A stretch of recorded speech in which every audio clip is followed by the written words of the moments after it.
อานนท์วันหน้าต่อไปแม้ผู้ใดจะสักการะบูชาเราด้วยเครื่องบูชามากมายสูงค่าแค่ไหนก็ไม่ชื่อว่าบูชาเราด้วยการบูชาอันยิ่งอานนท์ผู้ใดปฏิบัติตามธรรมอันชอบยิ่งนี้ผู้นั้นจึงชื่อว่าได้สักการะบูชาเรา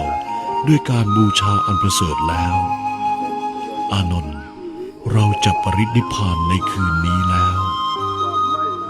พระพุทธองค์อย่าได้ปรินิพพานที่เมืองเล็กๆอย่างกุสินารานี่เลยขอพระพุทธองค์เสด็จไปปรินิพพานที่เมืองใหญ่ๆอย่างเมืองสาวัตถีโกสัมพีหรือเมืองพาราณสีเถิดเมืองเหล่านั้นมีกษัตริย์มีพราหมณ์และข้าบดีมากมาย